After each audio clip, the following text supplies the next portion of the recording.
Olá pessoal, eu me chamo Manuel Francisco. Me chamo Francisca Tereza. E eu me chamo Aline Silva. Somos alunos do sétimo período de Engenharia do Instituto Federal Campus Uruçuí. Vamos falar sobre a doença de plantas denominada de carvões.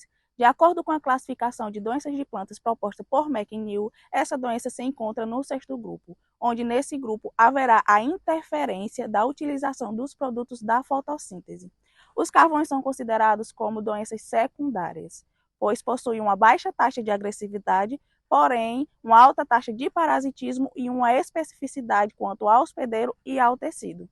Quanto ao patógeno causador, são causados por fungos basiomicetos da ordem Urtilaginalis. Esses fungos são patógenos biotróficos e são bem evoluídos. Na sua sintomatologia, os seus sintomas são considerados como sintomas plásticos, pois não ocorre de imediato necrose ou morte celular. Os sintomas podem se manifestar de diferentes formas. Por exemplo, nos cereais, os sintomas se manifestam na fase de emissão de plântulas e na formação de espigas. Já no milho, os grãos são substituídos por estruturas semelhantes a bolhas preenchidas de teleosporos.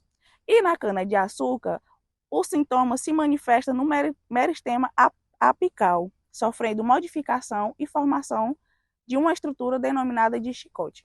Muito raramente, essa doença ocasiona a morte do seu hospedeiro. Na etiologia, esses patógenos apresentam especificidade quanto aos hospedeiros. São parasitas evolutivos e obrigatórios.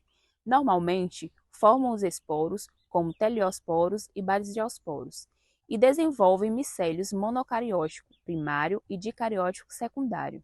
Formam também estruturas do tipo soro, que contém os teleosporos. Os basidiosporos podem se multiplicar por brotamento ou podem germinar e produzir um tubo germinativo, que dará origem a uma hífa, teleosporos assexuados que possui dois núcleos. Os processos de cariogamia e meiose ocorrem durante a germinação do mesmo.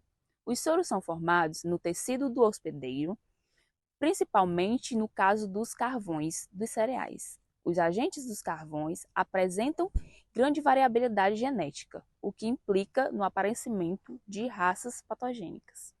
Sobre o ciclo da relação patógeno-hospedeiro, os patógenos que causam o carvão, eles atuam como parasitas obrigatórios, ou seja, em alguma parte do seu ciclo de vida eles necessitam de um hospedeiro vivo. Quando há a ausência desse hospedeiro vivo no campo, eles têm a sua sobrevivência assegurada por estruturas de resistências, estruturas essas que são denominadas de teleosporos. Com relação à disseminação, ela é feita pela água da enxurrada ou irrigação, que arrasta os propágulos existentes no solo, fazendo com que sejam disseminados nessa área de plantio. Com relação à infecção do embrião, ocorre quando um esporo disperso pelo vento ele atinge o estigma de uma flor. Após a germinação, ele instala-se no ovário. Em seguida, o micélio permanece dormente na semente. Posteriormente, desenvolve-se de modo sistêmico na planta proveniente dessa germinação dessa semente infectada. Finalmente, manifesta-se na fase de formação de espigas ou panículas. Sobre a penetração do patógeno, ela ocorre quando as hifas dicarióticas que se desenvolvem dentro dos grãos ou meristemas sofrem clivagem, processo no qual é uma divisão celular pelo método de reprodução assexuada. Com relação aos fatores ambientais que interferem diretamente no desenvolvimento dos carvões, nós temos a temperatura e a umidade. A temperatura a temperatura ideal ela varia de 20 a 30 graus. Temperaturas superiores a 30 graus podem acelerar o desenvolvimento do fungo. Já temperaturas inferiores a 20 graus podem reduzir ou inibir esse desenvolvimento. Com relação à umidade, ambientes muito úmidos com uma alta umidade relativa do ar são locais essenciais para a infecção e multiplicação dessa doença em plantas. Sobre o controle, as medidas recomendadas compreendem basicamente o uso de variabilidade genética e o tratamento do material de propagação, nos casos dos cereais as sementes, no caso da cana-de-açúcar os toletes. A rotação de cultura quando uma determinada área encontra-se muito infestada e a eliminação de plantas, espígulas e panículas quando a doença estiver em baixa proporção.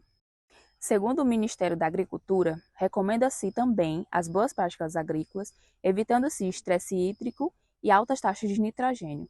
Recomenda-se também a eliminação de plantas doentes, pois é fonte de inóculo. A resistência genética também é uma boa recomendação, porém é pouco conhecida nas cultivares comerciais.